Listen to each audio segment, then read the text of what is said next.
আসসালামু আলাইকুম রহমতুল্লাহি ওয়া বারাকাতুহু। বুড়িমা রান্নাঘর থেকে চলে আসলাম আজকে একটা রেসিপি নিয়ে, বড় বড় পাবদা মাছ, পেট ভরা ডিম, সেটার বোনা। তো কীভাবে আমরা এটা বোনা করবো সেটাই দেখেছি, একদম ঘরোয়া পদ্ধতিতে, এক্সট্রা কোনো মশলা না, যেটা হালকা মশলা দিয়ে একটু ঝাল ঝাল করে। তো এই যে প্রথমে আমি মাছগুলো সুন্দর মতো ধুয়ে নিয়েছি এবং হলুদ লবণ দিয়ে দিচ্ছি। এদিকে কড়াই বসিয়ে দিয়েছি, তেলও দিয়ে দিয়েছি গরম হতে। তো আমি এখানে লবণ পরিমাণ মতো নিচ্ছি যাতে তিতা না হয়ে যায়। আমি এখন সুন্দর করে এটা হাত দিয়ে মেখে নিচ্ছি। আর পেটগুলো একদম দেখুন, পেট একদম ডিমে ভরপুর, কী সুন্দর। আর মাছের ডিম খেতে কার না ভালো লাগে, আমার তো সেই ভালো লাগে। শুধু আমাদের বাড়িতে ছোটো বড় সবাই মাছের ডিম খেতে খুব ভালোবাসে। তো এই আমি চুলায় দিয়েও দিয়েছি। আর পাবদা মাছ তো খুব ফোটে, এজন্য আমি ঢাকনা দিয়ে ঢেকেই দিয়েছি।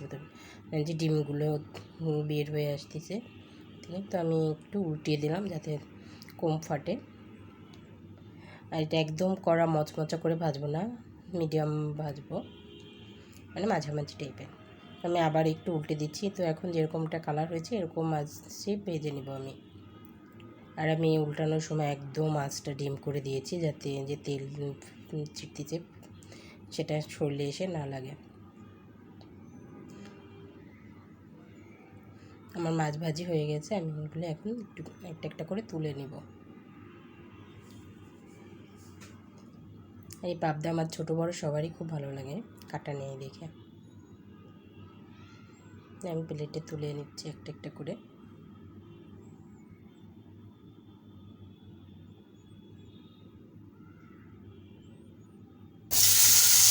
বাকি মাছগুলো আমি ছেড়ে দিচ্ছি, তেলের ভিতরে 2 মাছ দিয়ে ছেড়ে দিচ্ছি যাতে ফ্রাই ফুটে না যায়। আমি বাকি মাছ তুলে উল্টে দিচ্ছি।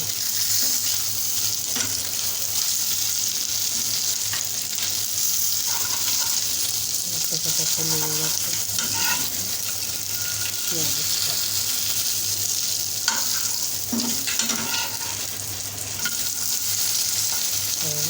সেটাতে দিয়ে মাছের মাঝে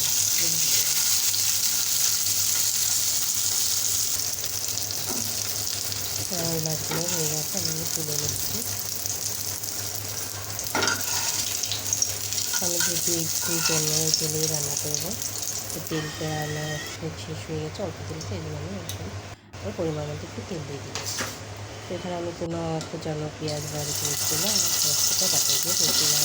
পেঁয়াজ বাটা 2 চামচের মতো দিয়ে দিলাম, 2 টেবিল চামচের মতো। এখানে আমি আদা ইউজ করবো না,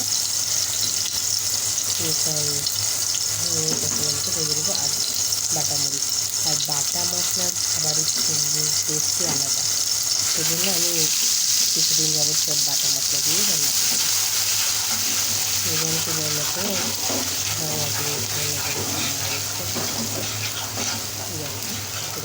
চলে যাবে। তাই এখানে কাঁচা করছে, লবণ, স্বাদ মতো আবার ভাজা হয়ে গেছে। আমি ভিতরে কাঁচা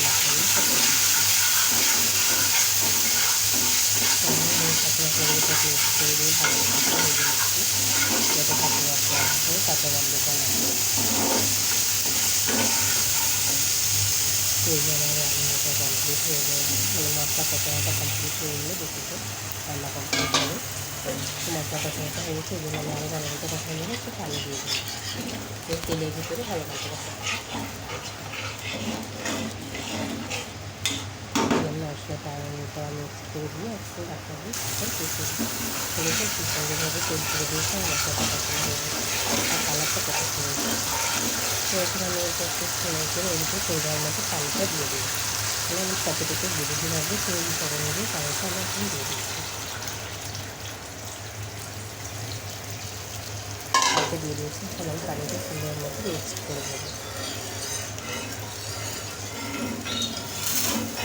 আর পানিটা মানে তরকারি ঝোলটা ফুটে আসার পরে আমি ভেজে রাখা মাছটা দিয়ে আমার তরকারি ঝোলটাও ফুটে গেছে খুব সুন্দরভাবে, আর বুঝতে হয়ে যাবে, কারণ ভেজে রাখা মাছটা বেশি সময় লাগে।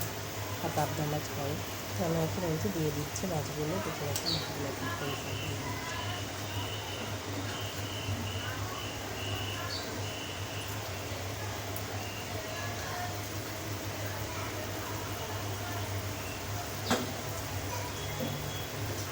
ভাজার সময় খুব সাবধানে থাকবেন যাতে একটু নিচে হাত পায়ে না লেগে পড়ে লাগে।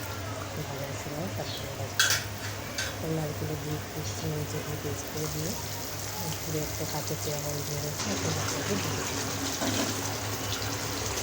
এটা আপনাদের আমি কিছু রান্না করেছি, তাতে একটু নাড়াচাড়া দিয়ে নাড়াচাড়া করতে দিয়েছি, নাড়াচাড়া করে নামানোর আগে আমি গরম মশলা করে দিয়ে দিলাম।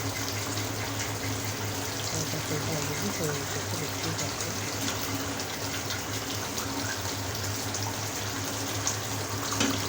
চামচ দিয়ে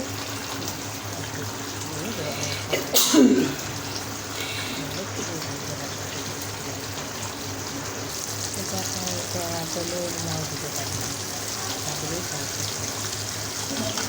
আমার রান্নাটা অলরেডি হয়ে গেছে। খাওয়া কত সুন্দর আর এত সুন্দর গন্ধ হয়েছে। আমার ইউটিউব চ্যানেলটি যদি সাবস্ক্রাইব না করে থাকেন তো সাবস্ক্রাইব করবেন, বেশি করে শেয়ার করবেন যাতে আমরা দেখতে পারি, জানতে পারি। তারা দেখুন শুধু কমেন্টে না করে জানাবেন তারা কীভাবে রান্না করে খেয়ে দেখবেন, অবশ্যই ভালো লাগবে। আসলে খেতে খুবই মজা। দেখুন কী সুন্দর তৈরি হয়ে গেল আমার বড় ডিম, পেট ভরা ডিমের পাবদা মাছ।